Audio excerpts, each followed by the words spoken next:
तो फिल्म की शुरुआत में हमें ऐसे एलियंस के बारे में बताया जाता है जिनको देखकर इंसान खुद ब खुद अपने आप को मार लेता है, और इसी वजह से कुछ ने तो अपनी आंखों पर पट्टी बांध ली थी और कुछ तो खुद ही अंधे हो जाते हैं। हमें एक आदमी दिखाया जाता है जिसका नाम सेबेस्टियन था, जो एक हॉल में अपनी बेटी के साथ मिलकर स्केटिंग कर रहा होता है। सारा शहर सुनसान था। ये दोनों अपने कुछ अच्छे पल साथ बिता रहे थे जो इन्होंने काफी अरसे से एक साथ नहीं गुजारे थे। सेबेस्टियन की बेटी का नाम एना होता है। अब जब वो कुछ देर के लिए बाहर निकलता है तो कुछ गुंडे उसका खाना लेकर भाग गए थे और बहुत ज्यादा उसे मारते भी हैं। हालांकि वो गुंडे अंधे थे। सेबेस्टियन अपनी बेटी एना के पास आता है और कहता है, अच्छा हुआ वो भाग गए, बेचारे अंधे थे ना, इसीलिए मैंने उन्हें छोड़ दिया। अभी अपनी बेटी का हाथ पकड़कर बाहर शहर में आता है। बार्सिलोना शहर सारा वीरान था। जैसा कि हमें कहानी के शुरू में बताया गया कि एलियंस इंसान के दिमाग को कंट्रोल करके उसे अपनी जान लेने पर मजबूर कर दिया करते थे। इसी वजह से शहर के 90% लोग मारे जा चुके थे। बड़ी बड़ी बिल्डिंग्स तबाह हो गई थी। सेबेस्टियन अब थोड़ा सा आगे आता है तो उसे एक फैमिली जाती हुई महसूस होती है।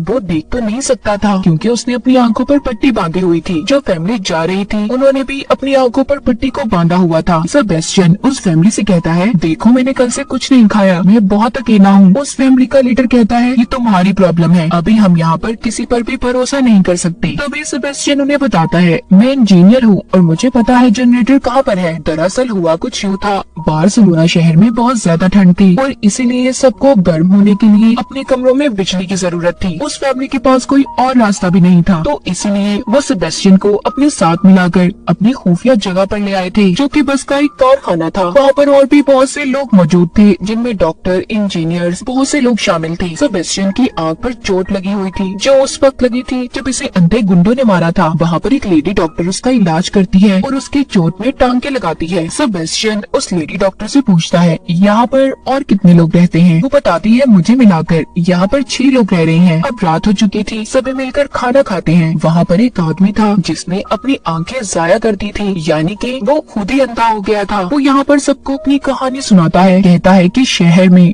और भी बहुत से लोग हैं जिनको उन एलियंस ने पोजेस्ट कर लिया है, यानी कि अपने कंट्रोल में। वो पोजेस्ट हुए इंसान उन एलियंस का साथ देते हैं। वो लोगों के पास जाकर उनकी आंखों पर बंधी पट्टी को खोल देते हैं, जिससे एलियंस उनके दिमाग पर काबू करके उनकी जान लेने पर उन्हें मजबूर कर देते हैं। मेरे साथ भी ऐसा ही हुआ था। मेरी बीवी ने जब आंखों पर पट्टी बांधी हुई थी तो कुछ पोजेस्ड इंसानों ने आकर मेरी बीवी को खुले मैदान में ले जाकर उसकी पट्टी को खोल दिया, जिस वजह से उसने अपनी जान ले ली। वो मेरे साथ भी ऐसा ही करने वाले थे, तभी मैंने अपनी आंखों को चाकू मारकर जाया कर दिया और इसीलिए उन्होंने मुझे जाने दिया। सच बात तो ये है, वक्त बहुत ज्यादा मुश्किल है, हमें एक दूसरे का साथ देना होगा वरना हम कभी भी जिंदा बच नहीं पाएंगे। जब रात को सब सो गए थे तो सेबेस्टियन उस बस की चाबियां ढूंढने की कोशिश करता है जिसमें सब सो रहे थे। वहाँ पर जो लेडी डॉक्टर थी वो जाग जाती है और कहती है, देखो ऐसा मत करो, अगर हम बाहर गए तो वो एलियंस हमारी जान ले लेंगे। मगर वो किसी की बात भी नहीं मानता। सामने जो एक बंद दरवाजा था वो उसमें बस को स्टार्ट करके दे मारता है। दरवाजा टूटने की वजह से सब लोग बाहर आ गए थे। एक खुले मैदान में उनकी बस का एक्सीडेंट हो गया था। सभी सेबेस्टियन से पूछते हैं कि आखिर तुमने ऐसा क्यों किया? सब तुम्हें मना कर रहे थे ना, तुम बहुत बड़े धोखेबाज हो। एक तो हमने तुम्हारी जान बचाई, उल्टा तुमने हमें ये मुसीबत में डाल दिया। तभी यहाँ पर सेबेस्टियन को महसूस होता है कि वो एलियंस इनके पास आ रहे हैं। दरअसल उन एलियंस की आते ही ग्रेविटेशनल फोर्स कम हो जाया करती थी, पत्ते पत्थर हवा में लहराने लगते थे। इस वक्त भी ऐसा ही हो रहा था। जैसे ही पहला आदमी उस एलियन को देखता है, अपनी तरफ आता महसूस करता है, उसने कांच का टुकड़ा उठाकर अपना गला काट लिया था। वो लेडी डॉक्टर जब बस से बाहर आई थी तब उसने भी बस के टायर में अपना मुंह दे दिया था और गर्दन टूट जाने की वजह से मर जाती है। वहाँ पर तीसरा आदमी जिसके हाथ में लाइटर था वो बस के पास जाकर जलते हुए लाइटर को फेंक देता है। पेट्रोल की वजह से बस में आग लग गई थी। वो आदमी भी जलकर मर जाता है। वो एलियंस दरअसल इंसान का डर उनके आगे आने पर मजबूर कर दिया करता था। जैसा डर इंसान के दिल में होगा उसकी वैसे ही मौत होगी।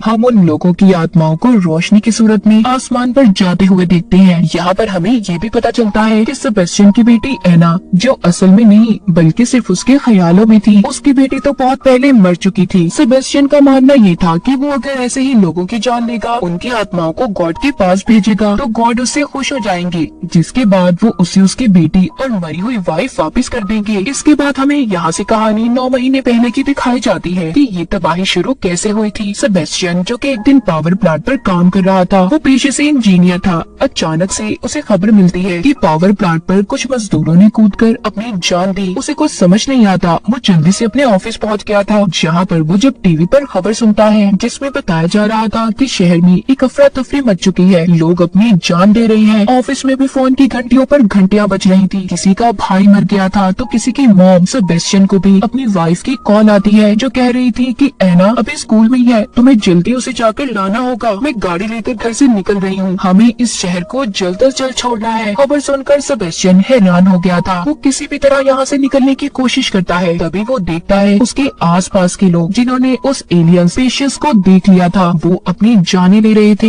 यानी कि उन्होंने खुद को खत्म कर दिया था। वो एलियन रेलवे स्टेशन पर भी आ चुका था, जिसे देखकर लोग पटरी पर ही कूद जाते हैं। सेबेस्टियन इस बात को समझ चुका था कि जो भी उस एलियन की आंखों में देखता है खुद को मार लेता है, इसलिए अब ये नीचे मुँह करके वहाँ रेलवे स्टेशन से निकल जाता है। किसी तरह भी बचते बचाते सेबेस्टियन अपनी बेटी के स्कूल में पहुंच जाता है और अपनी बेटी को बचाकर चर्च में ले आया था। वहाँ पर ये इबादत करके जब जाने वाला होता है तो एक पादरी प्रीस्ट ने उसका रास्ता रोक लिया था और कहते हैं कि गॉड ने तुम्हें चुना है, अब तुम उनका अधूरा काम पूरा करोगे। सेबेस्टियन को उस पादरी की बातें समझ नहीं आई थी, इसीलिए वो अपनी बेटी एना को लेता है और चला जाता है। और रास्ते में अब उसे अपनी वाइफ भी मिल गई थी। जब ये तीनों मिलकर वहाँ से जा रहे थे तो एक गाड़ी तेजी से आकर सेबेस्टियन की वाइफ को टक्कर मार देती है, जिस वजह से उसकी मौत हो गई थी। यहीं से कहानी दोबारा आती है प्रेजेंट मौजूदा दौर में। सेबेस्टियन को देखते हैं जो उन लोगों को मारने के बाद अपने अगले शिकार पर था, यानी कि उसने अभी और भी लोगों को मारना था। उसे एक फैमिली दिखाई देती है। एक लाल जैकेट वाली लड़की अपनी आंखों पर पट्टी बांधकर जा रही थी। सेबेस्टियन की बेटी एना जो उसके ख्यालों में थी, वो कहती है उस लड़की को अपना शिकार बनाओ। जब सेबेस्टियन उसके पास जाने लगता है तो दो आदमी आकर उसे दूर करते हैं। वो उसे चोर समझ रहे थे। ये दोनों आदमी दरअसल उस लाल जैकेट वाली लड़की के साथी थे जिसका नाम क्लेयर होता है। सेबेस्टियन यहाँ पर भी इन्हें वही पिछली कहानी सुनाता है कि मैं भूखा हूँ, मैंने एक दिन से कुछ नहीं खाया, मैं इंजीनियर हूँ और मैं जानता हूँ कि जनरेटर कहाँ पर है। क्लेयर जब ये बात सुनती है तो अपने साथियों से कहती है अगर इसे जनरेटर का पता है तो हमें इसे अपने साथ ले लेना चाहिए, हमारी जान भी बच सकती है। ये लोग अब इसे अपने साथ लेते हैं और अपने खुफिया ठिकाने पर ले आए थे जो एक बंकर था। वहाँ पर एक बूढ़ा कपल और एक छोटी बच्ची भी थी जिसका नाम सोफिया होता है। यहाँ पर सेबेस्टियन उस छोटी बच्ची सोफिया से जब बात कर रहा था तो तभी उसकी बेटी उसे भड़काना शुरू कर देती है। वो कहती है तुम्हें इन सबको बाहर लाना होगा, तभी वो एलियंस इन्हें मार पाएंगे और इनकी आत्माएं आसमान पर जब जाएंगी तो गॉड खुश होंगे। सेबेस्टियन अपनी बेटी की बातों में आ गया था और सोफिया से बात करता है जो बताती है कि मैं अपनी मॉम से अलग हो चुकी हूँ, उन्होंने मेरा हाथ पकड़ा हुआ था मगर भीड़ में हम लोग खो गए। मेरी मॉम इस वक्त एक खुफिया फैसिलिटी में है जो आर्मी की है, जो इस शहर से दूसरी तरफ है। सोफिया उन सभी को वहाँ पर नक्शा भी बनाकर दिखाती है। सेबेस्टियन कहता है मैं इस नक्शे को जानता हूँ, मैं आप सभी को इस फैसिलिटी तक पहुँचा सकता हूँ, मगर आप लोगों को मुझ पर यकीन करना होगा। हम लोग ज्यादा देर तो यहाँ पर नहीं रह सकते ना, हमें जिंदा रहने के लिए खाने पीने की भी जरूरत है। सब तो सेबेस्टियन पर यकीन कर लेते हैं, लेकिन यहाँ पर क्लियर के एक साथी को उस पर बिल्कुल यकीन नहीं था। रात को जब सब सो रहे थे तो सेबेस्टियन उनके डॉग्स की रस्सियों को हल्का सा काट देता है ताकि जब वो डॉग तेज भागे तो उनकी रस्सियाँ टूट जाएं और ये लोग हड़बड़ाहट में अपनी आंखों से पट्टी को खोल दें। सुबह को सभी अपने बंकर से बाहर आते थे। जब ये लोग आगे बढ़ रहे थे तो एलियंस के आने का एहसास डॉग्स को हो जाता है। वो अपनी रस्सियाँ छुड़ाकर भागते हैं। क्लियर का साथी जिसको सेबेस्टियन पर यकीन नहीं था, वो अपने डॉग को बचाने के लिए अपनी आंखों से पट्टी को खोल देता है, जिससे सेबेस्टियन का प्लान कामयाब हो गया था। जैसे ही वो अपनी आंखों से पट्टी उतारता है, एलियन उसे मरने पर मजबूर कर देते हैं। वो अपना सर पास ही खड़ी गाड़ी में देकर मारता है, जिससे उसकी मौत हो गई थी। इन एलियंस की खास बात ये थी कि वो लोगों के दिमाग पर हावी हो जाया करते थे। जो बातें इनके कभी अपनों ने इन्हें समझाई थी वो बार बार उनके कानों में गूंजा करती थी, जिससे सबका दिमाग कुछ भी सुनने समझने की ताकत को खो देता था। यहाँ पर भी सभी अपनी आंखों से पट्टी को खोलने की कोशिश करते हैं। इनके साथ भी ऐसा ही हो रहा था। तभी क्लियर सबको मना करती है। वो सबको पास वाले घर में ले आई थी।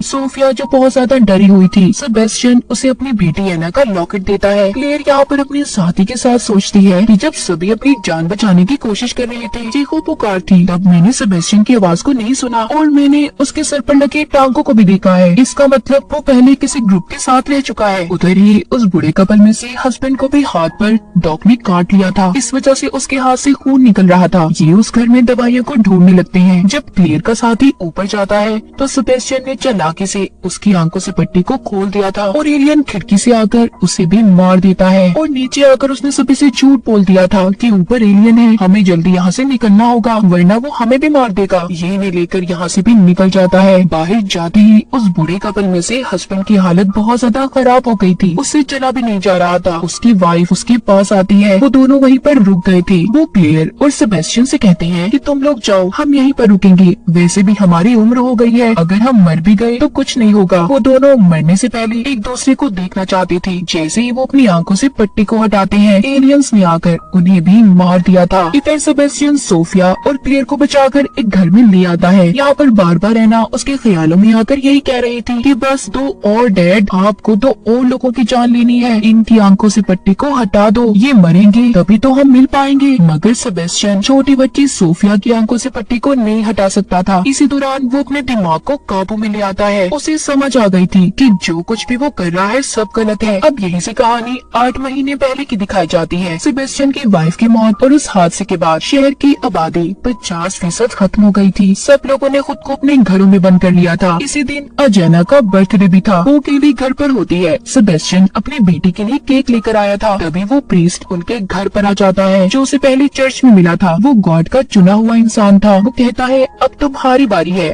वो प्रीस्ट सेबेस्टियन और एना को पकड़कर छत पर ले जाता है और एलियंस को बुलाने लगा था। दरअसल ये एलियंस या तो इंसानों को खुद मरने पर मजबूर कर दिया करते थे ताकि वो अपनी जान ले लें, या फिर अपना गुलाम बना लेते जो इनके लिए इंसानों को ढूंढकर मारेगा। और सेबेस्टियन को उन एलियंस ने चुना था, इसीलिए वो ऐसे काम कर रहा था, लोगों को मार रहा था। कहानी दोबारा से प्रेजेंट मौजूदा दौर में आती है। सेबेस्टियन का दिमाग अब उसके कंट्रोल में आ चुका था और उसे अब एहसास भी हो जाता है कि जो कुछ भी वो कर रहा था सब गलत है। उसे अब किसी भी हालत में सोफिया और क्लेयर की जान को बचाना होगा। तभी वहाँ पर प्रीस्ट और उसके लोग आ जाते हैं, जो नहीं चाहते थे कि सेबेस्टियन किसी भी कीमत पर सोफिया और क्लेयर की जान को बचाए। मगर वो किसी भी तरह उन्हें उस केबल कार तक ले आता है, जो दूसरे शहर की आर्मी फैसिलिटी तक इन्हें पहुंचा सकती थी। नीचे सेबेस्टियन प्रीस्ट और उन लोगों को रोक रहा था जो एलियंस के कंट्रोल में थे। उधर ऊपर किसी भी तरह क्लेयर ने सोफिया की जान को बचाना था। हालांकि उसने आंखों पर पट्टी बांधी हुई थी और सीढ़ियाँ भी काफी नाजुक थी, लेकिन वो फिर भी किसी तरह आंखों से पट्टी को खोल देती है और सोफिया को बचाकर केबल कार तक ले आई थी। नीचे सेबेस्टियन जो प्रीस्ट और उसके लोगों से लड़ता लड़ता मारा जाता है। ऊपर भी एलियंस आ चुके थे, मगर मौका देखते ही क्लेयर ने दोबारा से अपनी आंखों पर पट्टी को बांध लिया था और गिनती गिनकर सोफिया को लेकर केबल कार में छलांग लगा देती है। यहाँ पर हमें ये भी पता चलता है कि सेबेस्टियन को जो अपनी बेटी ख्यालों में नजर आती थी वो दरअसल प्रीस्ट की झलक थी, जो उसे गलत काम करने पर मजबूर किया करता था। क्लेयर सोफिया को लेकर आर्मी फैसिलिटी में पहुँच चुकी थी, जहाँ पर सोफिया की मैम थी। आर्मी वाले छानबीन करने के बाद उन्हें अंदर जाने देते हैं। यहाँ पर बहुत से लोग थे जो अपनी जान बचाकर यहाँ पर पहुँचे थे। अब सोफिया को भी अपनी मॉम मिल गई थी, मगर आर्मी वालों को अभी भी इन पर शक था, इसीलिए वो क्लेयर को अपने साथ कुछ टेस्ट करने ले जाते हैं, जहाँ पर एक आदमी को इन्होंने बांधा हुआ था जो एलियंस के कंट्रोल में था। जो नए लोग इस फैसिलिटी में आए थे, ये उनका डीएनए लेकर चूहों पर टेस्ट करते हैं। फिर उन चूहों को इन्होंने वहाँ पर भेज दिया था, जहाँ पर इन्होंने बहुत बड़े एलियन को कैद किया हुआ था। उधर और भी बहुत से जानवर थे। इस फिल्म की कहानी यहीं पर खत्म हो जाती है।